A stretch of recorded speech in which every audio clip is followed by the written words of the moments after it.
E aí, gente, tudo bem com vocês? Hoje a gente vai estudar um pouquinho sobre cinética química, tá? Estudando a parte física de como as reações químicas acontecem, beleza? Primeiro a gente vai falar de velocidade média de uma reação química. Como assim velocidade média, tá, gente? Velocidade média é o tempo necessário para que uma determinada reação química aconteça, ou seja, a média de quanto tempo demora para que uma determinada reação química ocorra. Para a gente poder determinar essa velocidade média, a gente vai fazer ali uma divisão entre a variação da quantidade de substâncias que são consumidas ou que são formadas, no caso, reagentes ou produtos, e dividir pelo intervalo de tempo relacionado a essa variação, tá? Vamos supor lá, vamos pensar assim, em uma determinada reação química, entre o tempo de 10 minutos e de 20 minutos é consumido 3 mol de um certo reagente. Então a variação da quantidade é de 3. E na variação do tempo, se for entre 10 e 20 minutos, então a variação do tempo vai ser de 10, porque se eu pegar lá 20 menos 10, vai dar 10, beleza? Olha ali um exemplinho prático para a gente aplicar esse conceito da velocidade média de uma reação química. Calcule a velocidade média de produção da amônia numa reação na qual, durante 20 minutos, foram consumidos 10 mol de H2, segundo a reação química. Então a gente tem ali, ó. Primeiro a gente vai calcular a velocidade dessa reação. Para a gente calcular a velocidade, a gente precisa variação da quantidade de uma certa substância pelo tempo que demorou para ocorrer essa variação. Então aqui, ó, a gente teve que foram consumidos 10 mol de H2. Essa é a variação da quantidade de substância. Durante 20 minutos, essa é a variação do tempo. Se a gente faz essa relação, nós encontramos que a velocidade média dessa reação é de meio mol por minuto. É consumido meio mol de reagente a cada minuto, ou, no caso, produzido aí uma certa quantidade de substância. A gente fez isso com relação ao hidrogênio. O hidrogênio, para cada minuto, é consumido meio mol. Agora a gente precisa determinar qual que é a velocidade de formação da amônia, que é a pergunta. A gente pode aplicar uma regra de 3. Na nossa equação química, aqui, para cada 3 moléculas de hidrogênio consumidos, formam-se 2 moléculas de amônia. Então, se meio mol por minuto é consumido, x mol por minuto vai ser formado. Aí, aplicando essa regra de 3, nós chegamos lá que a quantidade de amônia formada por minuto é de 0,33 mol. Beleza? Condições para que uma reação química aconteça, gente. Basicamente, existem 2 condições para que uma reação química aconteça. A primeira é que ocorra um contato entre as substâncias reagentes, ou seja, os reagentes eles têm que estar próximos, eles têm que estar em contato físico, caso contrário, a reação química não ocorre. E a segunda é a afinidade, tem que haver afinidade química entre os reagentes. Por exemplo, se a gente pegar lá ouro, o ouro ele é um elemento químico que tem muito pouca afinidade química com outras substâncias. Por isso que no caso, o ouro, por exemplo, não enferruja. Porque como ele não tem uma afinidade química com o oxigênio, ele nunca vai sofrer uma reação de oxidação por parte dessa substância. Tá? Outros exemplos aí que a gente pode pegar citando para vocês aí, algumas substâncias que a gente coloca em contato com a outra. Pegar, por exemplo, uma água e sei lá, um pedaço de plástico, colocar os dois em contato, não vai ocorrer reação química com os dois, porque não tem afinidade química entre a substância química água e as substâncias que formam o plástico, por exemplo. Tá? Mas já que a gente falou de contato entre os reagentes, é importante a gente entender que uma reação química, para que ela ocorra, ela deve seguir aquilo que a gente chama de teoria das colisões. O que é essa teoria das colisões? As moléculas de reagentes, elas devem se chocar, elas devem se bater umas contra as outras para que a reação química aconteça.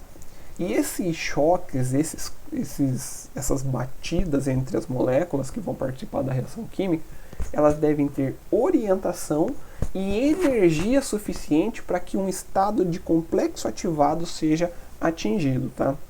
Então, por exemplo, olha aqui no quadrinho, vamos pegar um exemplo hipotético, 2 reagentes que vão se combinar para formar um determinado produto qualquer.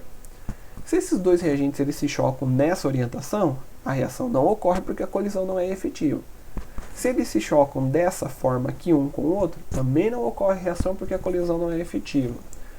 Agora, se eles se chocam dessa maneira aqui, ocorre a formação do complexo ativado e a reação química acontece. Tá? Outro exemplo aqui, ó. Se esse choque não gerar energia suficiente para que o estado de complexo ativado seja atingido, a reação também não vai se processar. O que é esse complexo ativado, gente? É um estado de transição entre as fases de reagente e as fases de produto. É um momento em que as ligações dos reagentes estão sendo rompidas e as ligações dos produtos estão sendo formadas. Tá? É o estado mais energético da reação química, é o estado de complexo ativado. Condições para que uma reação química aconteça, gente. Primeiro, a gente já falou ali de contato entre reagentes, a gente já falou também da afinidade química. E como a gente estava falando de complexo ativado, é bom a gente entender a ideia do que é a energia de ativação de uma reação química. A energia de ativação é a energia mínima que deve ser fornecida por os reagentes para que eles possam para que eles possam atingir o estado de complexo ativado. Acompanhe esse gráfico aqui, ó, comigo, onde a gente mostra de uma maneira mais causal como ocorre a variação da energia numa reação química. Então aqui, ó, a gente tem a energia dos reagentes. Aqui a energia dos produtos e essa curva aqui representando a variação da energia durante a reação química. Para que a reação química aconteça, os reagentes devem se chocar, devem bater uns nos outros. Isso deve gerar energia, portanto a quantidade de energia da reação ela vai aumentar até que o complexo ativado ele seja atingido, que é o ápice daqui da parte energética da nossa reação química. Eu chamo de energia de ativação a variação da energia que os reagentes tinham antes da ocorrência da reação química até o momento que o complexo ativado ele foi atingido. Beleza? Aí a gente classifica as reações químicas em dois grupos, reações exotérmicas e reações endotérmicas. Reações exotérmicas são aquelas em que a energia dos reagentes ela é menor do que a dos produtos. Ou seja, para que essa reação química aconteça, os reagentes não precisam receber energia de uma fonte externa. Os reagentes vão se combinar naturalmente, formar os produtos, e como o produto ele é menos energético do que o reagente, a reação sempre vai liberar energia, geralmente na forma de calor. Nas reações endotérmicas, são aquelas em que a energia dos reagentes ela é menor do que a energia dos produtos. Portanto, para que essa reação química aconteça, é necessário que os reagentes absorvam, que eles ganhem energia do ambiente para que eles possam chegar até o estado de complexo ativado. Tá?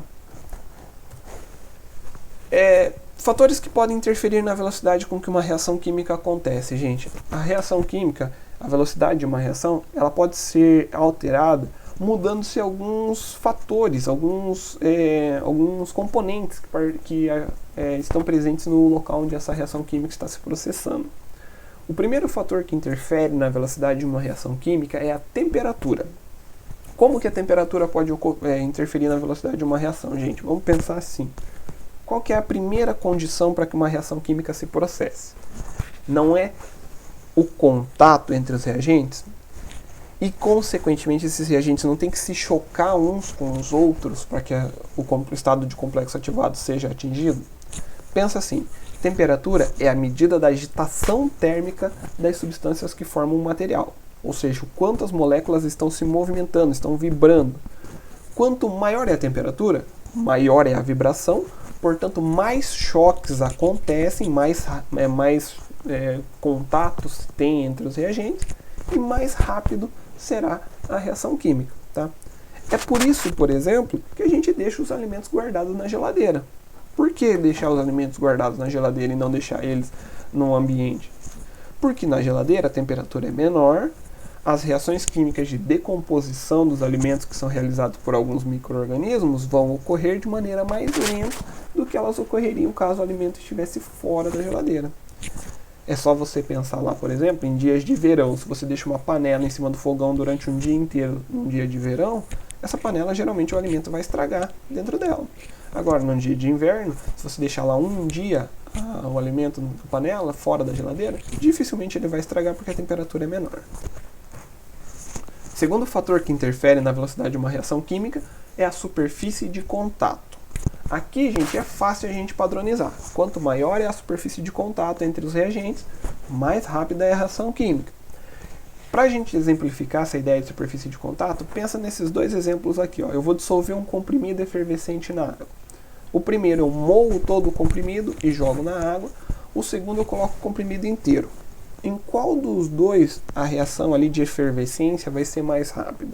Com o comprimido moído ou com o comprimido inteiro? É só você observar ali nas duas imagens, tá, gente? Olha aqui, ó, instantaneamente ocorre a reação de efervescência e aqui vai ocorrendo aos poucos. O comprimido demora para ser consumido. O mesmo processo a gente pode aplicar, por exemplo, quando a gente come. Você não tem que mastigar a comida para você poder digerir ela? Por que mastigar? Quando a gente mastiga, a gente aumenta a superfície de contato dos alimentos com as enzimas que fazem a digestão dele.